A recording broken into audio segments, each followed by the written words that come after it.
Penguin Random House Audio presents The Dragon Wakes with Thunder by KX Song. Read for you by Natalie Naudus. To my brother, for asking what happens next.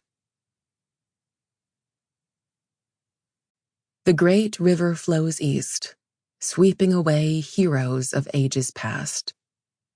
Su Shi, reminiscing at the Red Cliff. Part 1.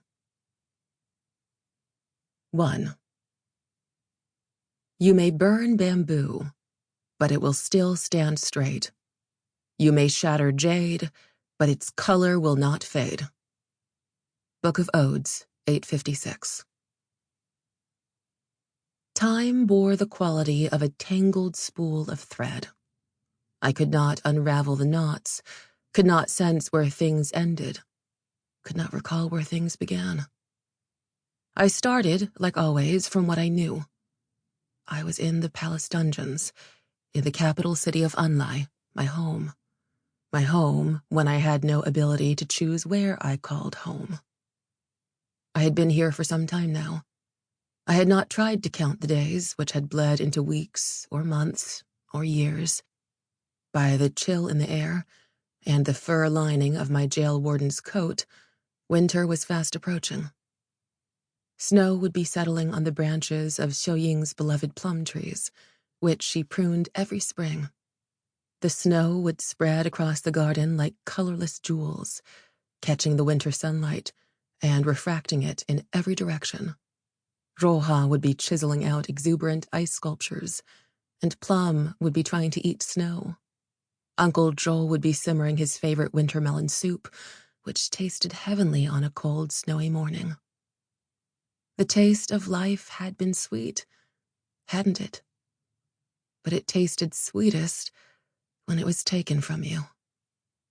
I remembered the thrill of unfathomable power surging through my veins, that eddy of sheer delight as roiling waves rose to meet my call, racing through a darkening forest, fighting side by side with my comrades in arms, knowing my platoon had my back, knowing I had friends to call my own.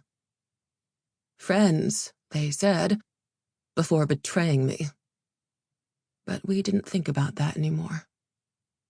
I remembered climbing onto a terrace railing and looking out over the dark expanse of water, the waiting ocean like a well of black ink, the recklessness that felt like a drug, better than a drug, the thrill of knowing the waves would catch me.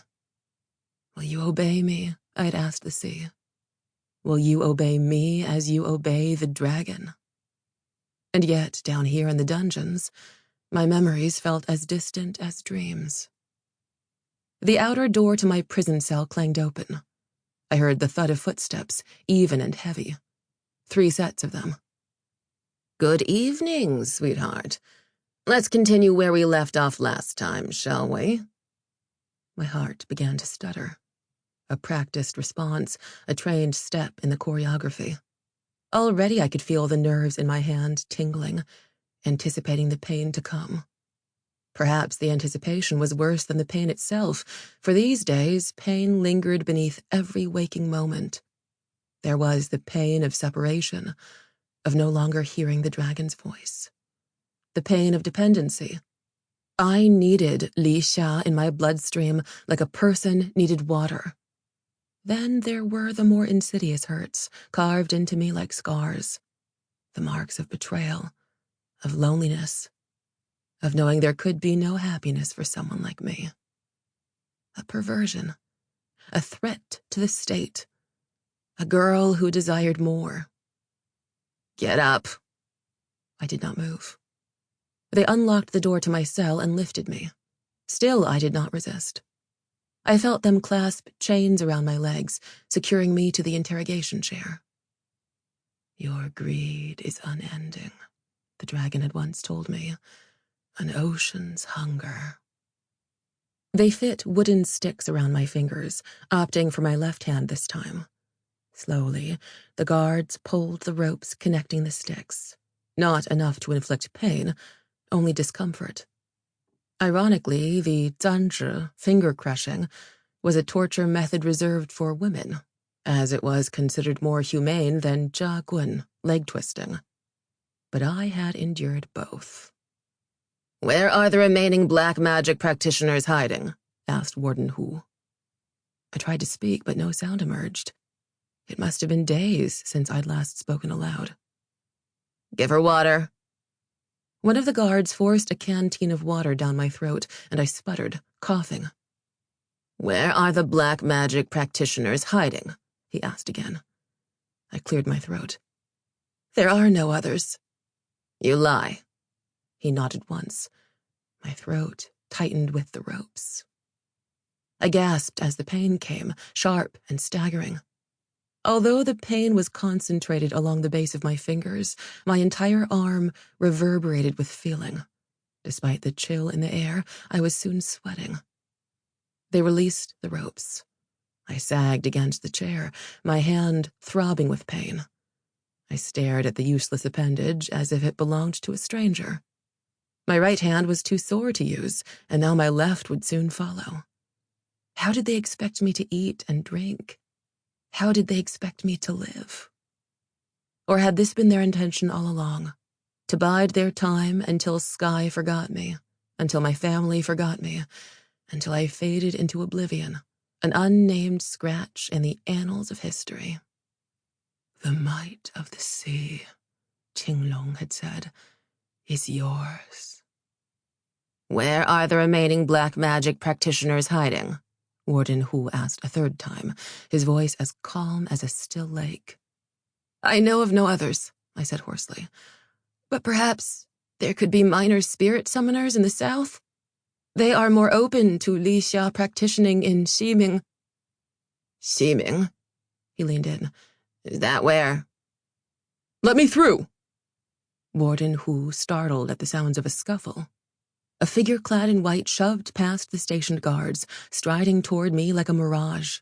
His complexion was so fair and his robes so clean, he looked like he belonged in a heavenly realm, one set apart from the filth of this place.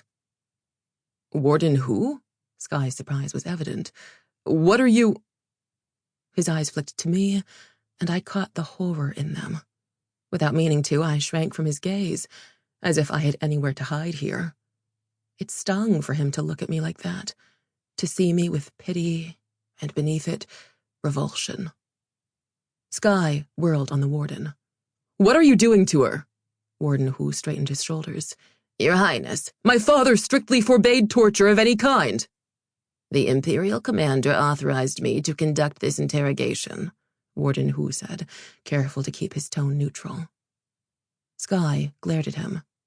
"Then why sneak around like this? In the middle of the night, as if—" His face changed as the answer came to him. "To keep me from finding out," he finished flatly. Sky was always like this, as expressive as an open flame. It endeared him to me, but also it made me resentful. Because no woman could live like that. No, what we were trained to do was conceal, conceal, conceal. Every emotion flung far beneath a smiling mask of good humor and grace. "Your father believes you have more pressing matters to attend to, Your Highness. You need not concern yourself with the welfare of a state traitor."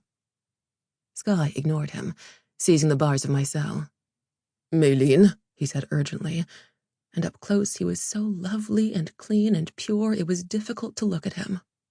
He radiated health and vigor, like nothing else in these dungeons. "I'm going to get you out of here. I promise," he said. "Just hold on a bit longer. I'm sorry." I did not feel any particular emotion, and yet my eyes filled with tears. I did not know why I was crying. "Meilin," Sky said again, but his face had become an indistinct blur in my vision. "Conserve your chi," the dragon had warned me. "You must learn to harness your power." The azure dragon had lied about many things, but he had not lied about this. No matter, I had not listened. At first, I'd fled from my power, and when I'd finally embraced it, I'd broken every rule, believing myself the exception. I'd overused my Li Xia, draining my chi, all to keep going, to keep fighting. Sample complete. Ready to continue?